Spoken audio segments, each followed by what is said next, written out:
First big project, a comic book we designed and printed based on 𝗙𝗪 career. The amount of response we got both from the people and from also the media was so good. We've been working on digital media side of things for Bharatam. It's been almost over 4 years now. We've helped them grow like over 15x over the years now. When we started, they had around 90,000 followers on Instagram. Now they have over 1.2 million followers on Instagram.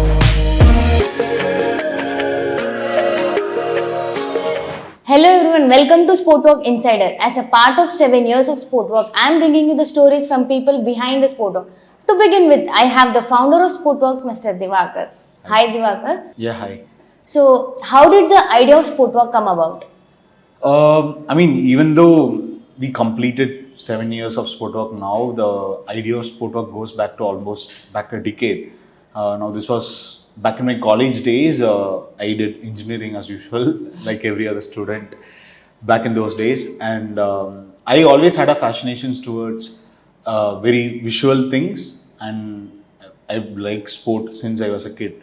So I wanted to join these two passions and then start something that combines design and sport. And the initial thought process was to start a sports magazine. And because there's not a lot of print-based sport publications out there, even right now, as a matter of fact. So back then, when I wanted to start this, I had a college senior who ran an automobile-based magazine based out of Coimbatore, and I spoke with him, and I spoke with a few other people virtually as well through the internet, and I got to know it's much more feasible to start something digital, especially when you don't have any financial backing as a student. And I started a sports blog basically when I was still in college, and then we were publishing articles on different things, and that's how we initially got started, as a sports blog basically. Now after college, I worked in a travel magazine and a creative agency based out of Coimbatore. I was also doing Sportwalk simultaneously. My experience working with this ad agency kind of gave me an understanding about how the industry works in terms of how to interact with clients, what's the process when you take a digital media project and stuff like that. And after almost 2 years, I thought maybe I should give Sportwalk a good shot at this, and then I decided to pursue this full time. I moved to Chennai. When I moved to Chennai, I didn't have any other team members with me in Chennai at that point of time, and I didn't have any kind of financial backing. We had one client though at that point of time. It's purely based on that I moved to Chennai, and then we started working on that project, and then gradually we started getting a bit more projects, and we executed a bit more in-house projects, and gradually things grew up, and that's how the journey has been. And looking back right now, it feels like a long journey, But an amazing journey. Yeah, exactly, an amazing journey. Like, so many people have been a part of the journey, and we've learned so much along the way. So what did the initial days of Sportwalk look like? I would say the initial days of Sportwalk were a bit more merchandising based rather than digital media based. Now, as I mentioned, we wanted to do something visually attractive in the early days to start with. Even though we ran a sports blog, we basically designed sports cartoons. Like if it's an article about, say, Dhoni, for example, we basically designed a cartoon avatar of Dhoni to go along with the article. Now, when we started doing that, people were also interested in knowing if we are selling the artwork or something, right? So we basically printed those artworks on different products, and then I think our first product was a CSK themed superhero project. We basically gave a superhero avatar for every CSK player and did a poster. That was our very first project, first product actually. And then there are several fan clubs across the country, basically football clubs, fan clubs. Let's say there are in Chennai, we worked with Arsenal Chennai, Manchester United Chennai, and then we worked with Manchester United Kerala, and then Chelsea has a pan-India fan club, it's a Chelsea India fan club. Now, basically these fan clubs wanted to know if you would be able to do a merchandising kit for them. So now every year they do a membership at the start of the season. Now we did products, basically designed the products, and then we took care of end-to-end logistics as well. And then we basically shipped the products, and that's how the initial stage of it. So we were basically doing fan products, and then we set up what to say, the digital media side of things. We worked with the TNPL team from 2017 onwards, and then gradually we added one more team from 2018. And then gradually we started getting digital media projects as well. This is how the initial days looked like. Okay. Bit of merchandising and bit of digital media. In all this process, what was your first big project and how did you get that? First big project, I would say a couple of projects. One is a comic book we designed and printed based on Rahul Dravid's career. So this was back in January 2018.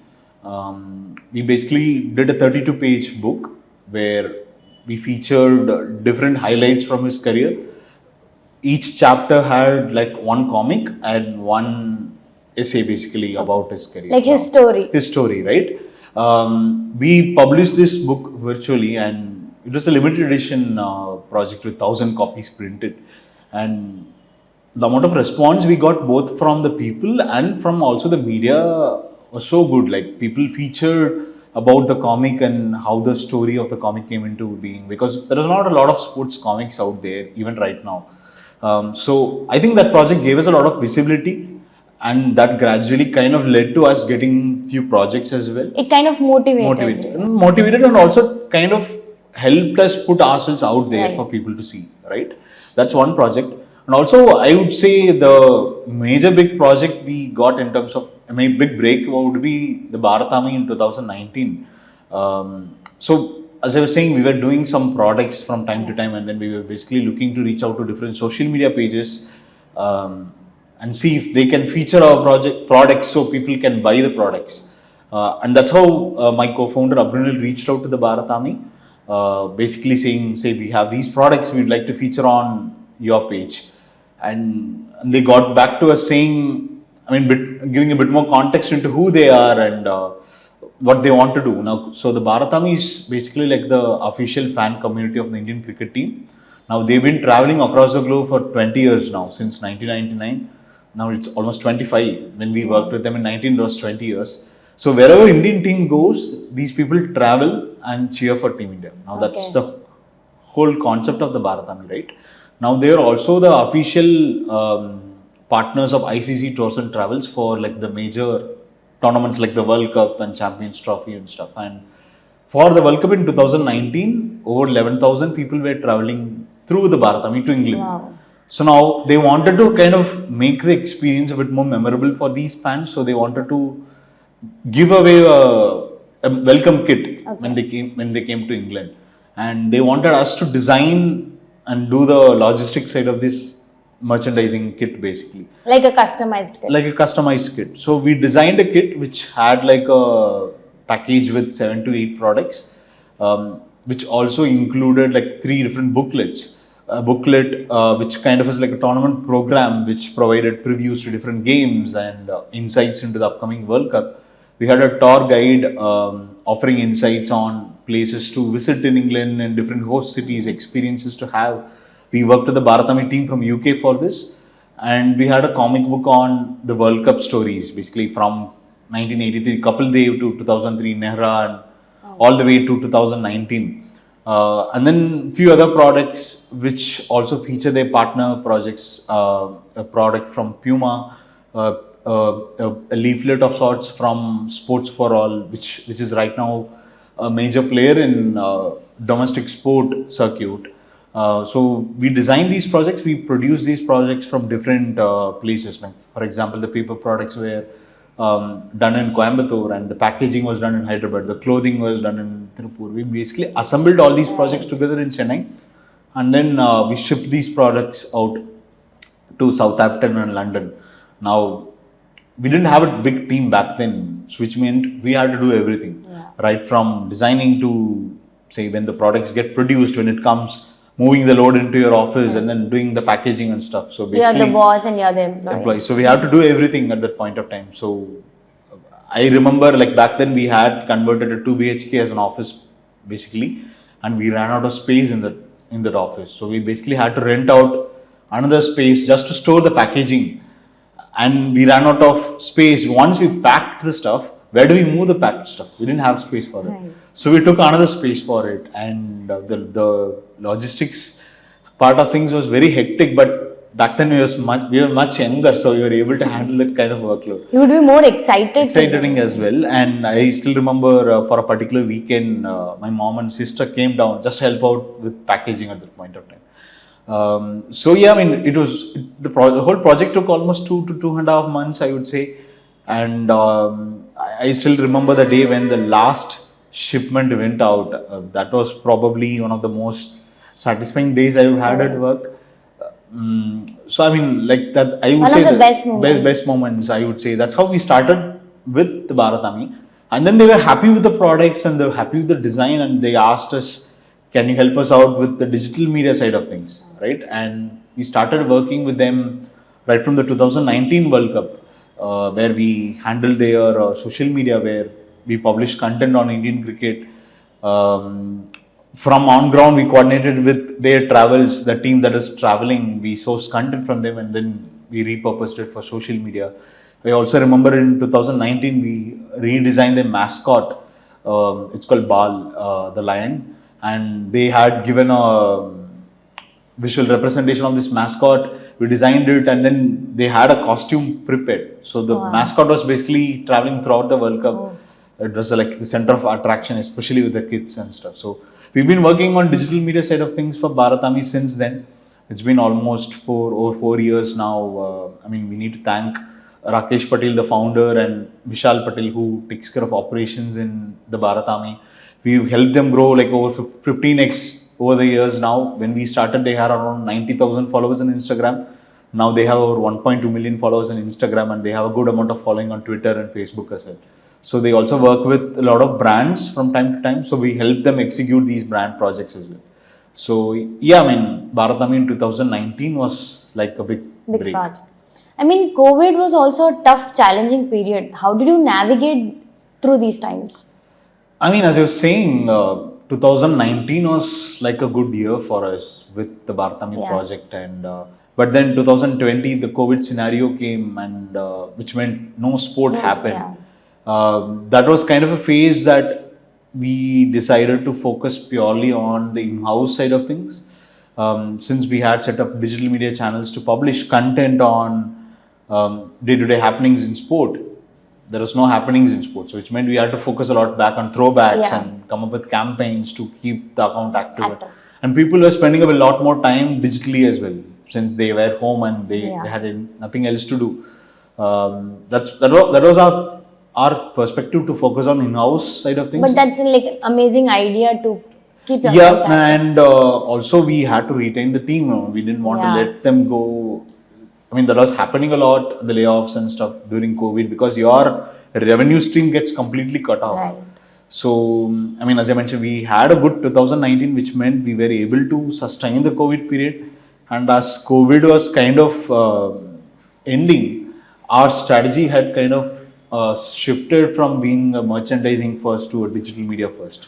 So post-COVID, we were primarily focusing on digital media projects, both in-house and B2B side of things. And then merchandising was only if the products are like a bit more niche or a bit more conceptualized rather than the standard t-shirts kind of stuff. So that's how things are right now. So we are largely a media firm rather than a merchandising firm. So that COVID kind of made us pivot.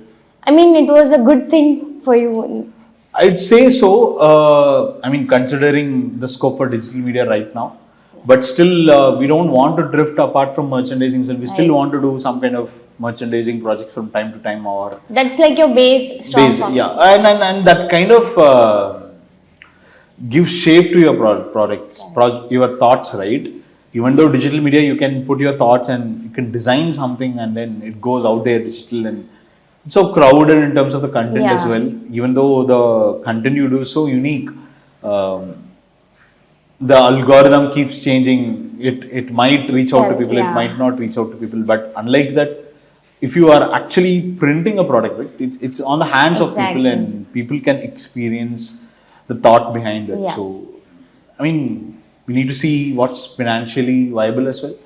But at the same time, we want to still cater to the passion side of things as well. So that's a balance we are achieving now. That's amazing. Since you moved to digital side after COVID, what are some of the exciting projects that you worked on? Exciting projects I worked on. I would say a couple of projects. We worked on a lot of interesting campaigns as well, even though we don't handle their accounts. From time to time, we do like short space, like during a particular tournament as well. In terms of project, I would say we're currently working with this sports group from Hyderabad called 𝗂𝗃𝗃 Sports Group. Now they have a bunch of team under their group. Now they are in volleyball under Hyderabad Blackhawks. They are in handball. They are in badminton. Now they've even started India's first racing team. Working on that particular project is always exciting because you get to experiment a lot of things on ground. Say the tournament is around 45 days long, and then the pre-season is around 45 days, which means you have a span of 90 days to work and create as much creative content as possible. And you basically have to build characters here, like, because these are players who are not known to a lot of people, which means you need to build a story for the player. What's his story like? What's his background like? And what does he do on court or like on the field? And build narratives around it. So that's always exciting. You need to connect with people, make people get interested in the sport as well. So that's always a challenge. That's interesting project. And like working on so many projects, there would be many challenges that you would be facing. Like, what are the challenges that you're facing currently? I mean, I wouldn't say currently, but in general, I would say, like, let's say when you are a small to medium sized agency and you want to scale up, you want to work with a big project, right? Let's say we want to work with an IPL team. Now we've had conversation with an IPL team in the past, and it comes down to your team size, right? Now it's a story of which came first, like the egg or the hen. Here, you might not get the project because you don't have the team size, but you can't afford to build a large team because you don't have projects to sustain it, right? So it will be on you to make the payments and stuff. So it's achieving that balance where you have to constantly take the risk of growing your team, even though you might not have that particular project at that point of time. But you might get the project the next month and your hiring would be justified. Or you might not get the project and you need to make sure your resources properly fulfilled, right? That's always a challenge. That thin line of risk is always. Yeah, that's always a risk, and it's a calculated risk, I would say. But I think if you had a financial backing and if you had raised funds, I don't think this would be a challenge because you can go out and build a team without having to worry about the revenue generated on a month-on-month basis. Now that's something that we are looking to solve. We are looking to raise funds this year, so that way we can build the team and look to scale up, work on bigger projects going ahead. What's the way forward for Sportwalk now? I would say the way forward would be, as I mentioned, we would like to work on bigger projects in terms of our studio, and also would like to build our network of accounts in a more intense way, right? So now we've been publishing content on different cities and different sport since 2018, almost 2018, and we have a close to 2 million audience overall, but we want to be on ground creating content from the different sporting events. That's for us to do that, we need to, as I mentioned, grow the team and also make sure you have enough resources in hand to do that. Now for this IPL, we've been doing that where we have people on ground creating content from ground zero, basically speak with fans, create content, capture the emotion. That's something that we want to do. Also, we want to build, of late we've noticed that regional content tends to do a lot more. So we want to build content a lot more regional so people can associate with that kind of content as well. So that's more on the in-house side of things. In terms of merchandising itself, we would also like to come up with more niche projects from time to time, say do a drop every quarter, year or something like that. Say whenever a major tournament happens, we need to have some kind of a merchandising drop happening. And before COVID, we had like offline events as well. Now that's something that we want to try out, not on a monthly basis, but more on an annual basis. Say you want to create that space where sports fans from the city can come and experience in different forms. Say how you enjoy sport might be different from how I enjoy sport, right? Say someone might like going out and watching a game in a big screen. Someone might go out and enjoy participating in a sports quiz, right? So we want to create an IP which would address these things where we can have different thing for different sports fans. So we would like to create some kind of sports event as well. And besides sport, also we are planning to launch a parallel brand which would cater to non-sport brands, because we've always had inquiries in terms of say, can you help us out? Now, most of these sports teams owners or brand owners, they are into sport, but they are also into other business, right? So they usually, if they like the work, they will also ask, can you help out here? So we are planning to set up a parallel agency called 𝗦𝗽ecie, where we would be offering our services to non-sport brands as well. So that's something that we're planning to do. That's the immediate way ahead. We want to build both Sportwalk and this parallel agency. That's amazing. So, like, as a co-founder, what's one thing that keeps you going? I mean, as a co-founder or as a person, I would say, like, I mean, I've read this quote which says, how you do anything is how you do everything, right? So the attention for detail and like the whole process of seeing your idea take shape, that's a different kind of high, I would say. So that keeps me going. Like, whenever you get a project, you put your ideas into it, you speak with your team, you come up with a campaign, and then when the campaign takes shape, you get the different kind of satisfaction. I would say that keeps me going. And also, I think the opportunity to go and see different sport events itself, right? I mean, there's nothing like that. I mean, of late we've been doing that a lot, and last year I had the opportunity to go to the IPL finals and the World Cup finals, and this year I might go to the Olympics as well. So I would say that for you to be, as a sports fan, able to go and witness a sport while still doing work is something that's not possible for everyone, right? So I think that also keeps me going. So it was amazing talking with you and connecting with you, and I wish you all the best for your future with Sportwalk, and happy 7 years of Sportwalk.